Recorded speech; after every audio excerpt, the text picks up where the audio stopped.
Hello everyone, physics educator channel में आपका स्वागत है। आज अपन डाइपोल डाइपोल इंटरेक्शन पर अनोदर इंटरेस्टिंग प्रॉब्लम सॉल्व करेंगे। अपने को दो डाइपोल्स दिए गए हैं। एक का डाइपोल मोमेंट है P1 वेक्टर और दूसरे का P2 वेक्टर। दोनों डाइपोल्स एक्स एक्सिस के अलोंग अलाइंड हैं। आज अपन बेसिक मेथड से इन दोनों के बीच फोर्स ऑफ इंटरेक्शन कैलकुलेट करेंगे। तो चलिए अपन स्टार्ट करते हैं। यहाँ पर देखिए, मैंने सेकेंड डाइपोल को इक्वल और अपोजिट चार्जेस Q और माइनस Q से शो किया है। दोनों चार्जेस के बीच सेपरेशन 2L है। तो सेकेंड डाइपोल का डाइपोल मोमेंट ये हो जाएगा P2 is equal to Q into 2L। इसको मैं इक्वेशन 1 बोल देता हूँ। अब Q और माइनस Q दोनों ही पहले डाइपोल की एक्सिस पर लोकेटेड हैं। माइनस Q तो पहले डाइपोल से R माइनस L डिस्टेंस पर लोकेटेड है और प्लस Q पहले डाइपोल से R प्लस L डिस्टेंस पर लोकेटेड है। तो माइनस Q की लोकेशन पे इलेक्ट्रिक फील्ड को मैं E1 से डिनोट कर देता हूं। ये P1 वेक्टर के अलोंग पॉइंट करेगा और प्लस Q की लोकेशन पे फील्ड को मैं E2 से डिनोट कर देता हूं। डाइपोल की एक्सिस पर फील्ड ये होता है 2kp अपॉन r क्यूब। तो E1 का मैग्नीट्यूड अपन ये लिख सकते हैं, E1 is equal to 2kp1 upon r की जगह अपन r माइनस एल लेंगे, r माइनस एल क्यूब। इसी तरह से E2 का एक्सप्रेशन लिखेंगे। E2 का एक्सप्रेशन ये आएगा 2kp1 upon r plus L cube. अब नेगेटिव चार्ज पे तो फोर्स फील्ड के अपोजिट डायरेक्शन में लगता है, जबकि पॉजिटिव चार्ज पे फोर्स फील्ड की डायरेक्शन में ही लगता है। तो नेगेटिव चार्ज के ऊपर जो फोर्स लगेगा वो इधर की ओर लगेगा। इस फोर्स का मैग्नीट्यूड होगा Q इंटू E1 के बराबर। और पॉजिटिव चार्ज पे जो फोर्स लगेगा वो राइटवर्ड डायरेक्शन में लगेगा। इसका मैग्नीट्यूड होगा Q इंटू E2 के बराबर। Clearly QE1 is greater than QE2। तो जो नेट फोर्स होगा उसको अपन ये लिख सकते हैं QE1 माइनस QE2। तो नेट फोर्स ये आ जाएगा F is equal to QE1 minus QE2। E1 और E2 की वैल्यू रख देते हैं।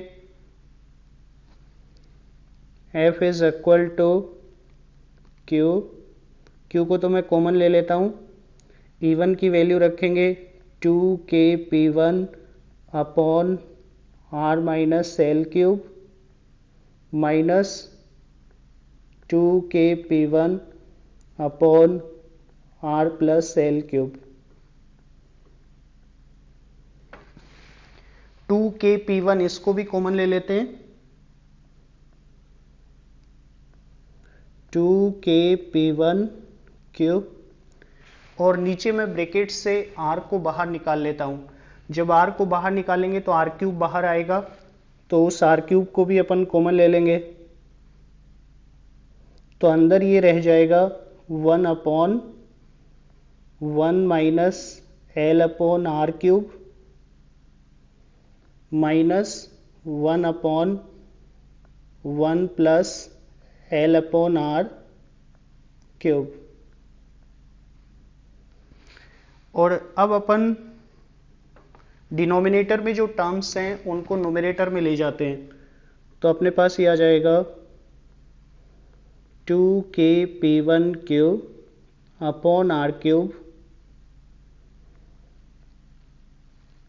1 minus L upon R to the power minus 3 minus 1 plus L upon R to the power minus 3।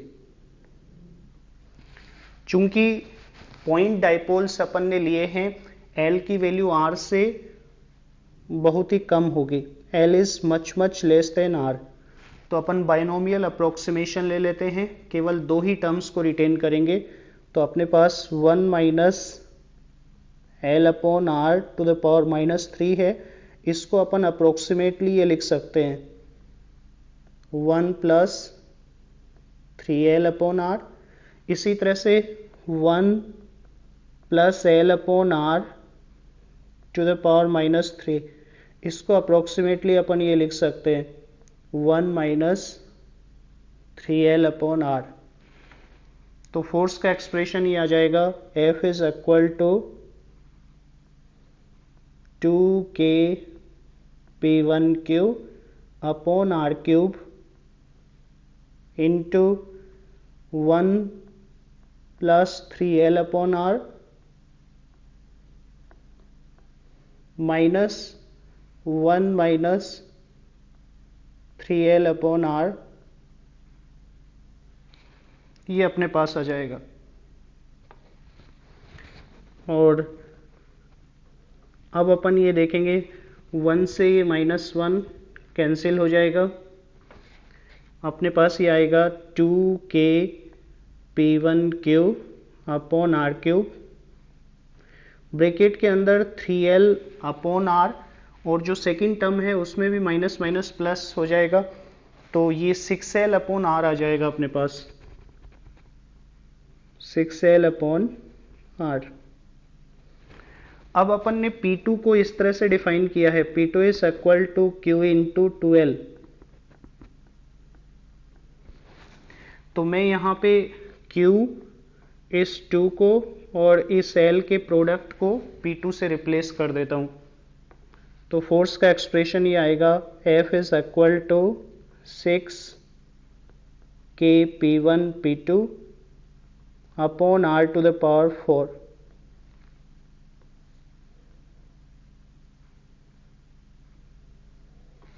अपन ने ये देखा था नेगेटिव चार्ज के ऊपर फोर्स ज़्यादा था, पॉजिटिव चार्ज के ऊपर फोर्स कम था।